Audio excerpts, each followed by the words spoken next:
Welcome to the Soulful Badass podcast. I'm your host, Rachel Jackson, an intuitive success coach from the UK, and I'm here to help entrepreneurs, leaders, and soul-aligned goddesses to create epic levels of success and impact in your life and your business.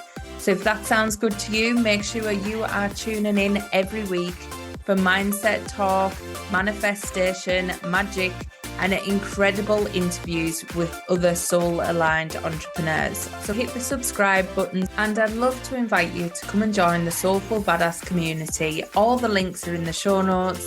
Please go and click them, and I'll see you in there.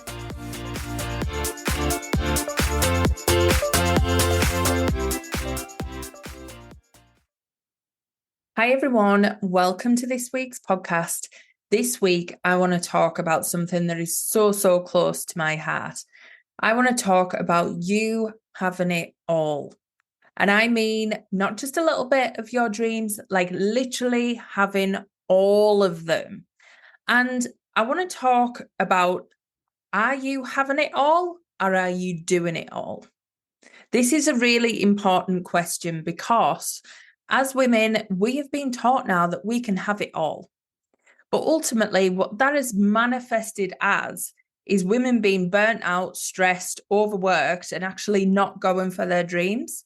So when we said you can have it all, what we actually meant was your dream life, your dream career, and the dream family and everything to go with it. But what that's actually resonated as and manifested as is the career, which means you work bloody hard for what you get. And then you come home and you do everything as well. And you don't really put your dreams first. We're still in that stage where you are a mum first or you are a wife first and the dreams come second. So let's be honest, that is how most women live. And if that is you, then go to the Soulful Badass community and say, hell yes, that is me. I'm feeling that energy. Because this is how women get burnt out. We're taught to have it all, but then it ends up us just taking on more. And what I want to talk about is going after your dreams doesn't have to be hard work. Often we sit in so much uncomfortable energy and so much stagnation because we're worried about going after our dreams because we think, what needs to give if we do that? What am I going to have to sacrifice? And often that feels like you're going to outgrow someone, or you're going to have all this other stuff to do, or you're going to neglect your family in some way, and it ends up with you feeling guilty. But having it all does not mean that. The things that you desire, the things that you dream of, those big dreams are soul contracts that you made prior to come into this life. They are already written in the cards for you. But the issue is you delay them and you hold off. And that's when life throws you a massive tower moment where everything crumbles, everything breaks down, and everything goes to shit before you realize you're meant to be doing something else. And if you are feeling this, like I said, come and join the community, share your story, share your version of this, because this is exactly where I was. I put off my dreams, focusing on everybody else around me, focusing on bringing my husband up, as in trying to get him to a higher level, like trying to help him, support him, work with his mindset all the time, not focusing on me and my mindset and where I want to go. And how I negotiated that in my mind was like, well, I've got a husband who loves me and he does things around the house. Like, how lucky am I? And I bet you all say that. I bet you do things like toxic gratitude to make your current situation that you are maybe not happy with okay.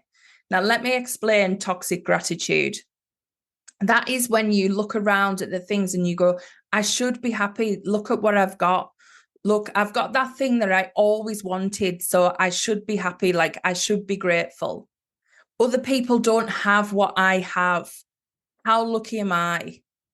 That is toxic gratitude, because what it is your ego coming in and saying you should be happy, but you're not. There's a reason why you're not. So it's getting rid of this toxic gratitude, because gratitude should be felt. It should be looking around and going, oh my God, this lights me up. This gives me a warm feeling inside. This feels amazing. That is gratitude. That is the sensation. It isn't, I should be happy because. So if you've been using gratitude in this sense, like people are worse off than me, or, I've got this good job, so I should be happy, or I've got this lovely home, so I should be happy, that is not gratitude. And also, that is not a way to live your life, thinking you should be happy or one day.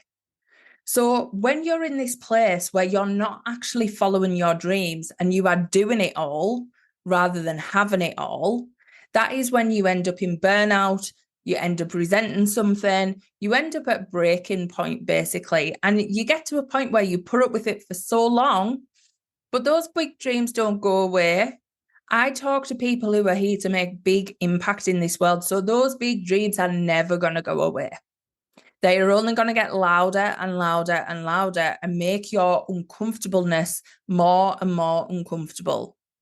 It really will. But then you make the decision whether you sit in that uncomfortable feeling before making a move.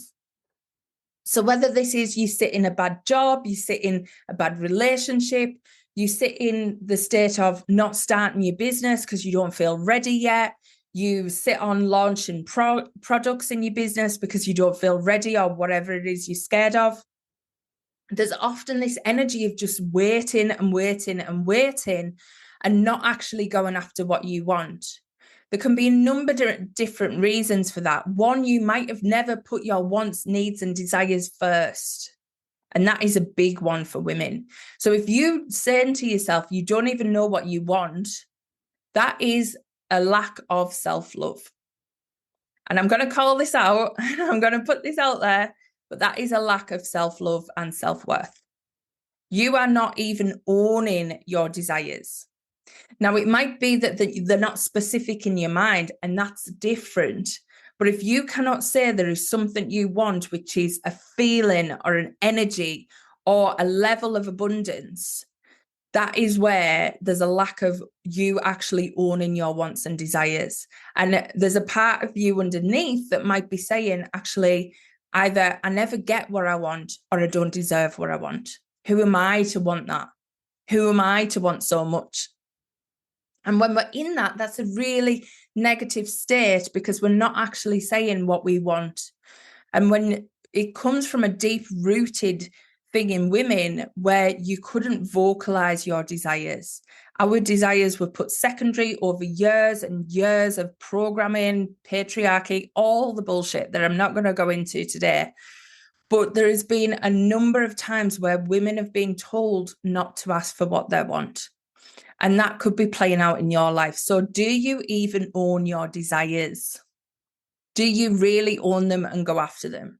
And are they your number one priority? Because if they're not your number one priority, you are probably giving half of you to other things. Now, let me explain this a little bit. People think that they're being really virtuous and really nurturing by putting other people first. But actually, what you're doing is building up over time a level of resentment, a level of regret, a level of, well, why them and not me? And this energy builds and builds and builds and actually puts a barrier between you and the support you're trying to give other people. So even though you're doing it from a really good place, you're giving somebody 70% of you rather than 100%. When you put your desires first and your wants and needs, what actually you're doing is you give that person the whole of you when you show up for them. Because your needs are being met, but also you are then claiming that energy for them too. And you are role modeling the way to do it. So often we spend our time trying to fix other people around us, and all they want to do is see it role modeled. How many times have you wanted to start a business or move forward and you thought, I would love somebody to have showed me that as a kid? I didn't have anybody around me who did that.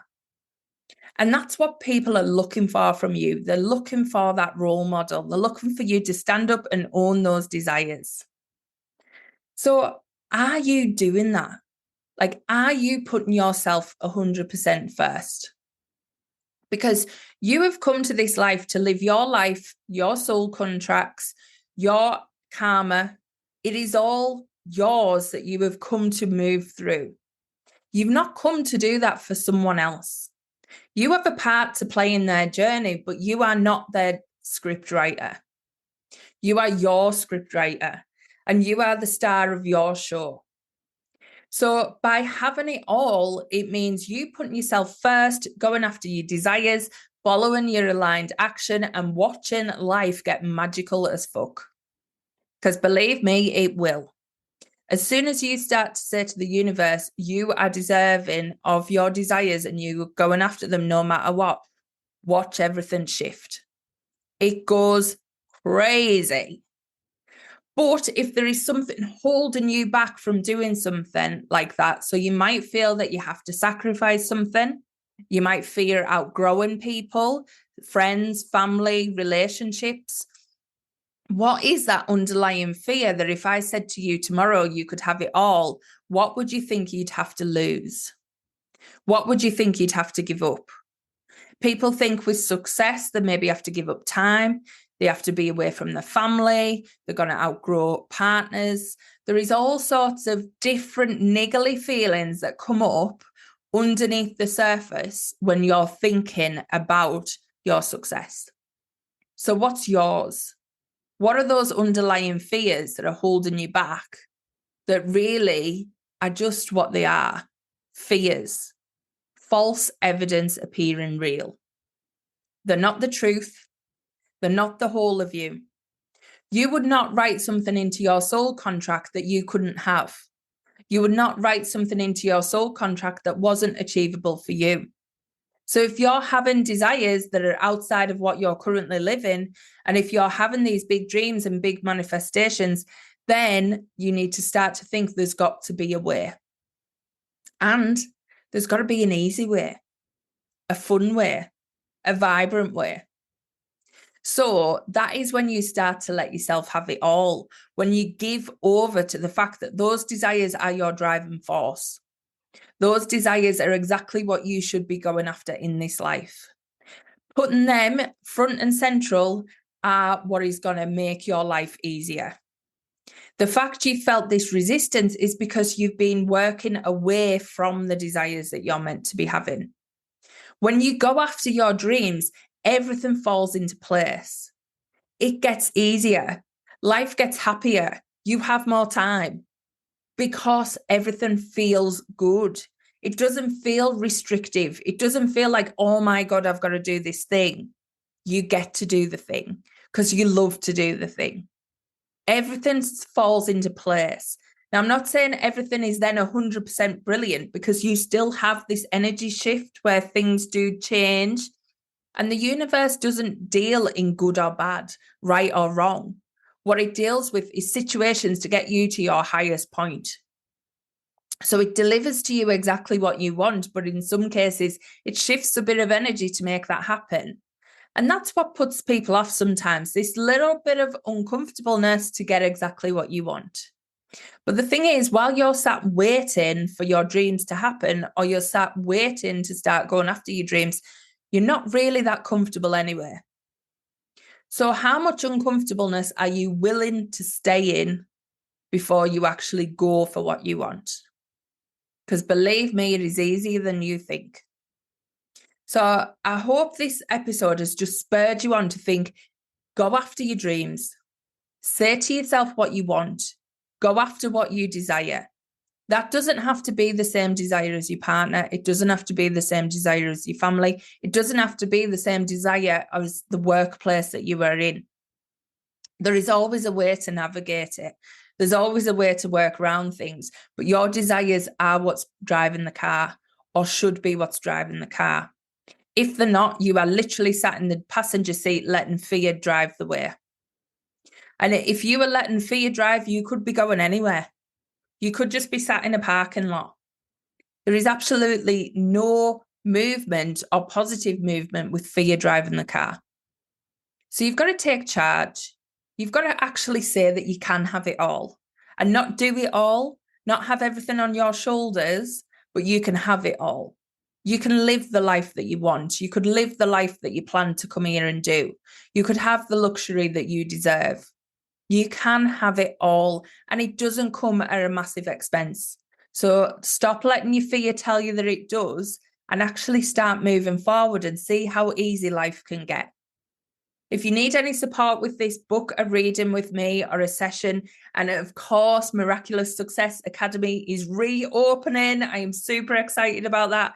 That is my mastermind where you get access to all my programs and 6-month or 12-month. That's a new added thing, but 12-month working with me directly. So if you feel called to that and you feel like that is going to help you have it all, then make sure you go and look at all the details. They're going to be out very shortly. But just have the most amazing week and start to think, how can you start putting yourself first? How can you start going after your dreams? And how can you really have it all? Hope this one's inspired you. Love you all, and I'll speak to you soon.